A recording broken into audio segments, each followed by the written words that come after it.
doing a 3D movie cinema, the only show that's 3 dimensions away from Ghostbusters 2 being called Ghostbusters The Next Chapter. I'm your host 3D Jake, and today we're looking at Ghostbusters 2, released in 1989. Now, before I get started, I want to say thank you so much to Jason, the old millennial, for doing this with me.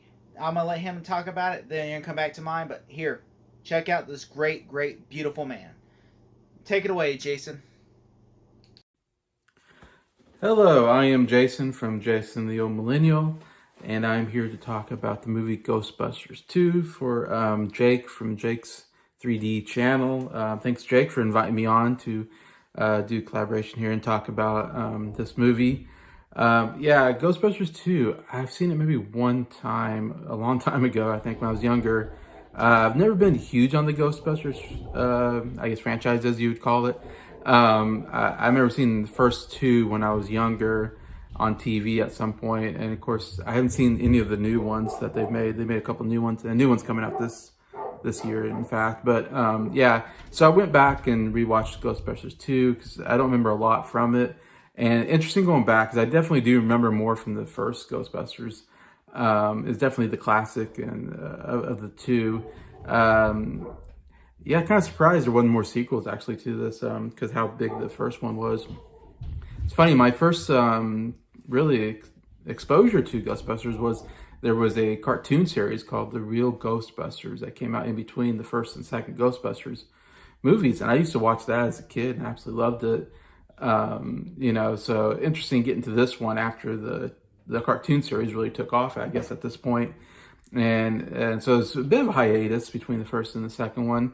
So it's interesting when you get to the second one, and it felt like everything that was done in the first one was kind of undone, where all the characters weren't together. They're all doing their separate things. And it was a movie where we're getting the gang back together in a sense. So I think it was a little slow moving at the beginning because we had to get reintroduced to everybody. And we even, have this whole thing between Bill Murray's character and Sigourney Weaver where they're, I guess, dating at some point. And then they fell off, whatever, and weren't talking to each other. And then now they're kind of getting back together in this one, in a sense, like they've been away from each other for a little while.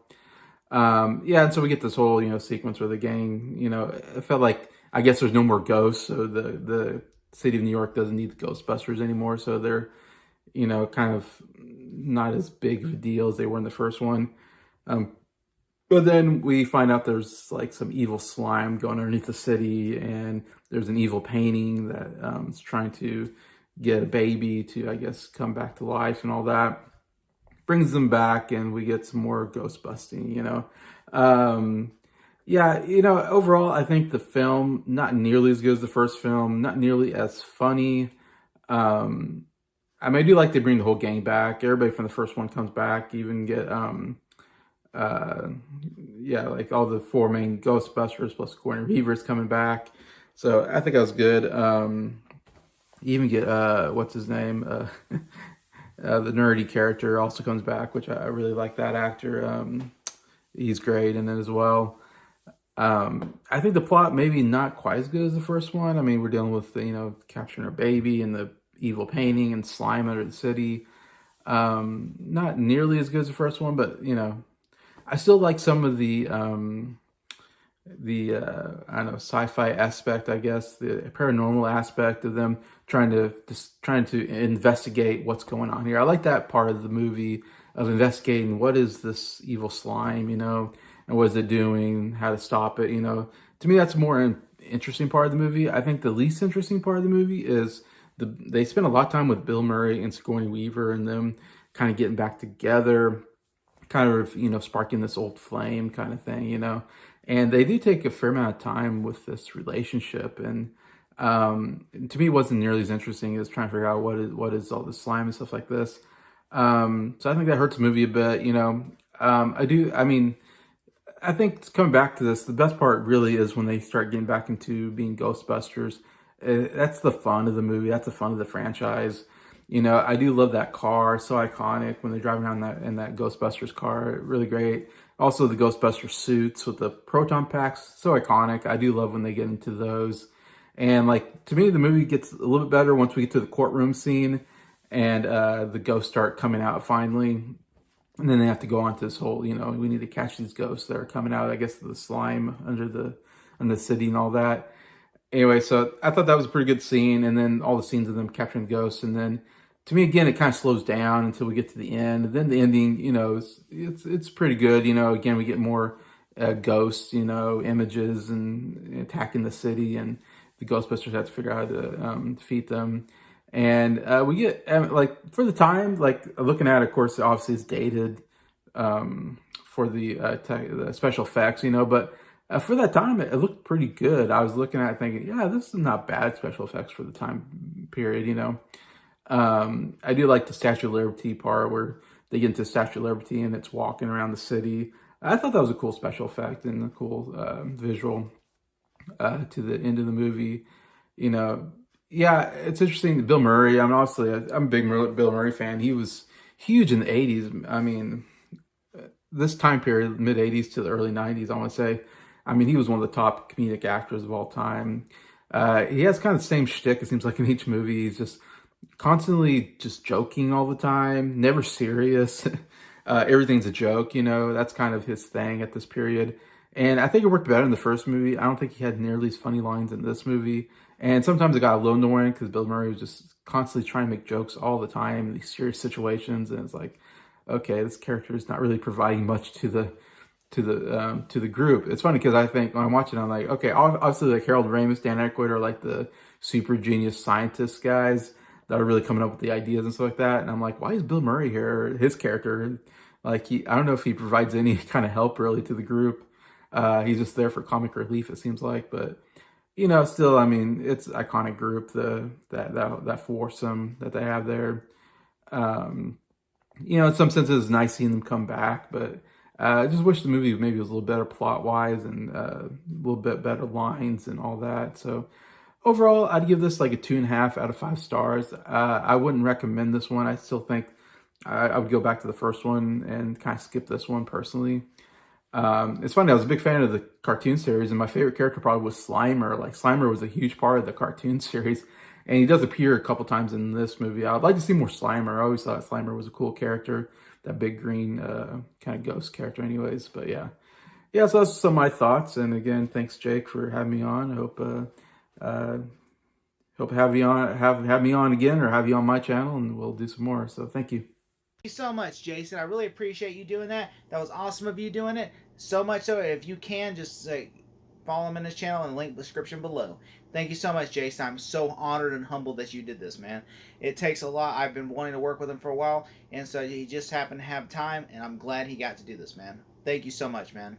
Now, Ghostbusters 2, it released in 1989, is directed by Ivan Reitman and is written by Dan Aykroyd and Harold Ramis, and stars once again Bill Murray, Dan Aykroyd, Harold Ramis, Ernie Hudson, Sigourney Weaver, Rick Moranis, Ann Potts, Peter Savages, and he says, of course, Kurt Fuller, and returning also as Vigo the Carpathian, Max von Sydow. The movie is essentially a sequel picking up a few years after Ghostbusters. I think it's either 1 year or 4 years after Ghostbusters 2. And essentially where Dana now has a baby, and her and Peter broke up, and so now Peter does like his own TV show there. He's a frog, where he basically brings in shitty sidekicks and everything, and like the Ghostbusters are basically been sued by every major person in the city, and so now they're bankrupt and everything, and all they do is basically children's birthday parties to try to pay the bills.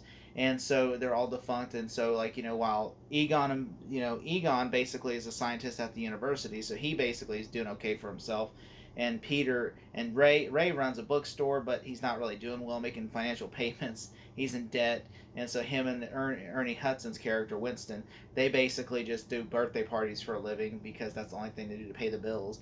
And of course, Peter Venkman, played by Bill Murray, is just basically, there was that talk show where he's a fraud.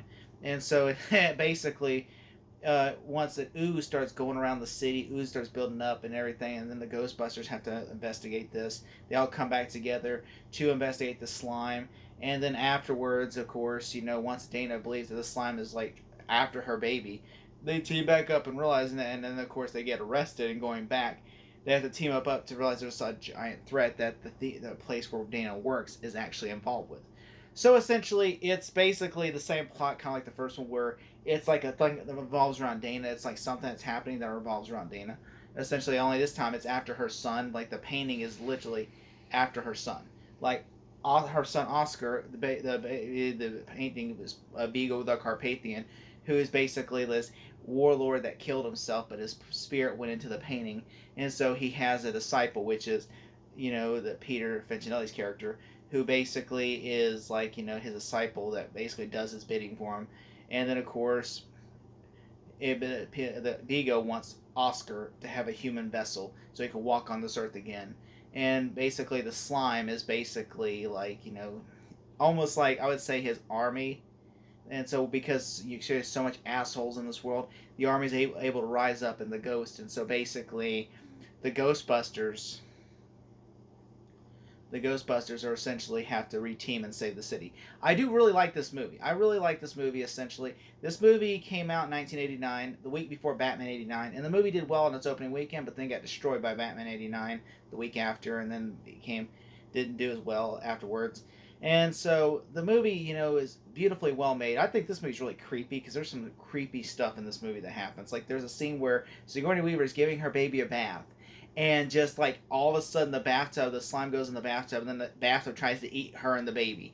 So creepy. Or there's a scene where Oscar's standing there at the edge of a thing where he's about to fall to his death, you think, and all of a sudden you see like Vigo, Janish, the played by Peter, who basically is a disciple for Vigo. He's just sitting there as a nanny, like he makes that creepy looking face, and it was just so creepy, and grabs the baby and puts it in a stroller and hauls ass, and just stuff like that is creepy. And especially at the end when Ray becomes possessed by Vigo, and all of a sudden he turns around and Vigo is possessing Ray, and you see that demon look, and oh my god, and then like it's just so creepy. I mean, just the imagery in this movie is very creepy. Like Ghostbusters 1 is not really creepy to me, but Ghostbusters 2 is very creepy. Especially like just that, and on top of that, some of the ghost design. Especially, there's a scene where they're in the subway and they see a bunch of heads and bodies and stuff like that, and they're all screaming. I mean, it's creepy as hell. I mean, seriously. The movie, I really love, like, the story. This is actually, I've seen Ghostbusters 2 before. I saw Ghostbusters 1. I've always loved Ghostbusters 2. Like, I think it's really creepy, and I also love how it has a great soundtrack, like On Our Own by Bobby Brown, and it has, like, it has the MC... it does the song for Ghostbusters for their montage scene, and so I think that's really cool as well. And I also like how it's really funny too. There's some great jokes in the movie and stuff. Like I love, one of my favorite moments is whenever the whole slime covers the city and everything, and the mayor's like, somebody get me the Ghostbusters. And then all of a sudden you hear playing the Bobby Brown On Our Own theme, and like they're in the middle of the hospital suiting up because they're ready to go, and Bill Murray's just sitting there listening, and he's like, oh my god, and she took, and then Rick Moranis is like, oh, and he took the whole baby, and the whole city went dark and everything. And then Dan Aykroyd's like, it all makes sense. Vigo wants a baby. He said Vigo wants a baby to walk in this new form, and he says, and that makes sense. And Dana's the key. And I bet we're. And then Ernie Hudson goes, and I bet we're the only one to stop him. And he goes, you bet we are. And just like that is so iconic. And then on top of that, they literally try to make the Statue of Liberty move and everything, and like it's so cool. I mean, that to me, I thought that was awesome. Like Bill Murray's like, I bet you're wondering if she's naked under there. She's French, stuff like that. And I also like the scene where like they're doing the montages of like catching ghosts and everything, and that's just so great where they're like, oh, like they're all of a sudden they're catching ghosts and all of that, and he's like, Bill Murray, is like all of a sudden he's sitting there sitting there reading the paper, and he goes bye bye.